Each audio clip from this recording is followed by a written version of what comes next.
How's it going, everybody? Welcome back to Talking Wolves, and welcome back to a brand new video on the channel today. Hope you guys are keeping well and safe. And today we have got the match preview for the FA Cup tie between Wolves and Southampton. A little bit different today. We've got more of an opposition preview. I'm delighted to be alongside Dan from the Saints View. Dan, how you keeping, man? Yeah, as well as you can at the moment. Hopefully we're over the peak now. We're sort of light at the end of the tunnel, really. Yeah, mate. These are the games I think a lot of fans want to be going to see, really, especially, getting to the latter stages of the FA Cup. A competition I think Saints and Wolves fans will be hoping to get quite far in. So, yeah, fingers crossed, mate. We'll be in the ground sooner rather than later. It's been an interesting season for both teams, really. Saints, you could say, started off quite well and then recently had that little dip in form, as have Wolves as well. Hopefully Wolves are starting to crawl back up again recently. But talk to me about these last couple of games. Southampton, obviously, this disastrous, 9-0 loss, which I'm sure you don't really want to speak about too much. And then, obviously, the last weekend's game against Newcastle as well, which I think you probably feel was a winnable game, especially with them losing a player or two. So what has been, the mood at the moment around the Southampton fan base? It's been sour. It's definitely been sour. I think the United result didn't help that. But I think a lot of, after the week we've had, all the pundits have been kind of comparing the Man United defeat to the Leicester one just because it's the same scoreline, and how, I saw TalkSport, I think it was Adrian Durham, saying saying something like he's this hipster manager and everyone worships him because he looks like Klopp or whatever. And it's just like, and he's like, because they've lost them 2 games 9-0 in the space of, I think it's 15 months. But you cannot compare the Man United result to the Leicester one last season because it's a completely different scenario. We've had numerous injuries to key players, lack of backing in the transfer window. Fixture congestion hasn't helped anyone this season, with everything going on as well. It's all been, I think it's all been negative factors kind of cropping up at the same time, and it's been really unfortunate because obviously we had such a strong start to the season, really the whole first half, and it's been over the Christmas period a little bit, January mostly, where we just started to dip, and I don't know whether that's confidence. Like I said, injuries hasn't helped, and because we weren't backed in the transfer window, we're literally having to play kids and giving them their debuts. I think we've now given 4 or 5 youngsters debuts in the last couple of weeks just because we've got no other options. Yeah. So it's a shame, but at the same time we're welcoming these players back now. We have Yannick Vestergaard come back after almost 2 months out on the weekend. Kyle Walker-Peters is back for this one. We've got Mohamed Salisu, who still hasn't made his debut yet after signing in the summer. So we're starting to see, and like I said at the beginning, we're starting to see light at the end of the tunnel, really, when it comes to injuries. So I'm hoping that we've had our 5-game run where we've lost every single one, been woeful in the majority, and now we're kind of seeing potentially the side that was playing so well at the beginning of the season, and then they can go on and pick up a couple more points in the league and push for that top half finish, which we're definitely capable of. I think any Saints fan would be disappointed with anything below 10th, I think, this season. Yeah, you guys had such a good start as well, didn't you, really? You got some big results this season as well. Salisu as well. I think Wolves were linked with him maybe last summer or the transfer window before. I never realised he'd not played for you guys yet. So, I'm sure you'll be excited to see how he gets on because he was pretty highly rated, wasn't he, as well? Yeah, very highly rated. It's been a weird one, I think. It was a fitness issue. I think he came to Saints with an injury or a lack of fitness just because I don't think Valladolid played him in the La Liga restart because he was focusing on that move. Yeah. So I don't think he played for ages anyway. Then he came, got a few injuries. I think he was set to make a debut in the Cup, got injured again. So he's kind of been waiting for it. And also Yannick Vestergaard and Jan Bednarek have, on the whole, been playing superbly together. So there's not really been a slot for him. Yeah, I mean, Wolves have been, like you said, a lot of teams have had these issues. Wolves have been similar. We're starting to, starting to have players back. We've finally got Johnny back as well, who's a left back. That was huge. He played 45 minutes for us against Leicester. We've missed him massively. I think I said to you on your channel, last few weeks we haven't had a left-sided defender at all, really. So to welcome him back was huge, and Jimenez, maybe we might see him before the end of the season, but we've had a couple with Pedence and Bolly out now as well. So, there's a big chance for a lot of players that are in that squad at the moment, really. We look at Southampton's FA Cup run so far. Obviously, the 2 games before this round. 2-0 win over Shrewsbury, 1-0 win over Arsenal as well. Has Hasenhüttl made many changes for these games? Have there been strong teams, or has there been quite a bit of rotation before these games? The Shrewsbury one was mixed. Like I said, I think that was the one where a lot of players got given debuts, 17, 18, 19-year-olds that we've just never heard of. Only because we were down to our final scraps, really, in terms of resources. But I think as well, it was difficult because the date had been initially changed because Shrewsbury had an outbreak of COVID. So we had to play the Shrewsbury game, I think it was on the Tuesday. Yeah. And then the winner would have to go and play Arsenal on the Saturday. So, we had back-to-back FA Cup action, really. But then that Arsenal game was as full strength as it possibly could be, bar the goalkeeper with Fraser Forster coming in for McCarthy.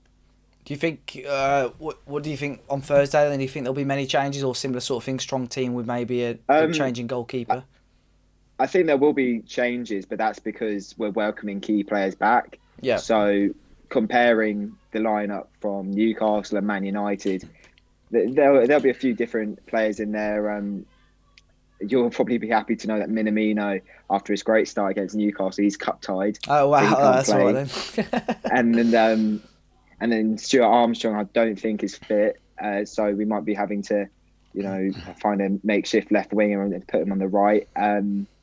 But then, like I said, Walker Peters is back. Vestergaard, not the best game after 2 months out on the weekend, but hopefully we can see him.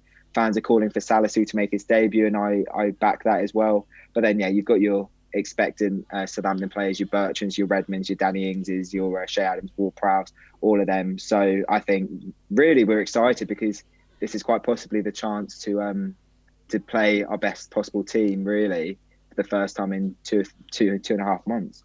Yeah, and I know it's been probably a question on many fans' lips in both fan bases, really. What's the game that fans are prioritising? What game is Southampton fans prioritising? Do they want winning the FA Cup or winning the league? I know in an ideal world you'll win both, but which one do the fans want to win the most? It's really interesting, actually. I mean, I'm saying FA Cup. I've said FA Cup throughout, the whole run so far, and it's been really interesting to see other people's opinions because obviously before the Shrewsbury game, we were still knocking on the door of the European places. We dropped a little bit, but we'd only lost to Leicester and, we'd beaten Liverpool as well. So I think a lot of fans were a bit like, well, with the congested fixture list that comes with the FA Cup, prioritise the league. But now, obviously, we've had this dip in the league and it kind of looks like the FA Cup could be our best shout if we still have any sort of hopes of a rare European qualification. So I think everyone wants the FA Cup game to be prioritised now, to be honest with you, mate. Yeah, I mean, Wolves are the same. I think we're in this position now where we're probably quite far. Well, we're still not far away, but still in a comfortable position away from the relegation zone. But we've been that poor this season. We've probably European places and top 7 is probably out of reach. So I'm hoping I think we're all hoping that Nuno takes this very seriously now and we can go for it. We got to the semi-final a couple of years ago, just one step away, and we threw that away against Watford. So I think we're all hoping for a nice little cup run, and Southampton probably feel the same way. I think Wolves fans will know, both fan bases will feel it's a winnable game. So we'll have to see how it goes. I know you mentioned obviously there may be a little bit of rotation there for Southampton, but have you got an ideal lineup for you? If what would your lineup be on Thursday if you were able to pick it? I put Fraser Forster in goal, just because he's the cup keeper and McCarthy's had a few stinkers. I mean, when you can see 12 goals in 2 games, he's in my FPL. I need to change McCarthy, I think. Yeah, well, did you see the guy? Off topic a little bit, but there was a guy who had Bednarek, Louise, and Leno in the same team. Midweek. But yeah, so I'd have Forster in goal, and I think if you play as well, some fans are calling for him to be replacing McCarthy, which I disagree with, but that's for another day. Back 4, I'd be saying Bertrand, Walker Peters as the fullbacks, and then Vestergaard and Salisu as centre backs, which would be a massive. Are you not worried as 2 players that have come back from injury both starting in that role though, or are Southampton pretty careful with that normally, like with players returning? I think generally we are quite careful. Walker Yeah, Peters, there's no doubt because he's not been out for that long. Vestergaard, he's had his one game back. The only question would be Salisu, given the fact that yeah, it's his debut. But Bednarek's had a few, rough games recently. A yeah, couple of own goals. Obviously, the red card could have been easily sent off against Newcastle as well, conceding, a shitload of goals. So yeah.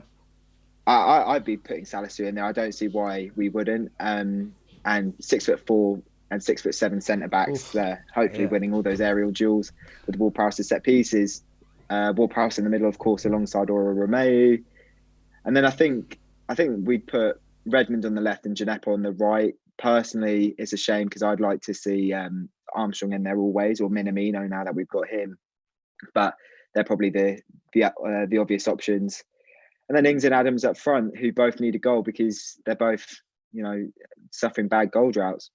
yeah. I know. Again, Adams is another one I've got in the FPL as well. So yeah, it's Yeah, been yeah, like I say, you guys were. It's such a strong point, not too far away from those European places, and had some great results as well. The game you beat Liverpool, didn't you, as well, earlier on in the yeah, season? 1-0. Yeah, yeah. So that, some huge results there for you guys.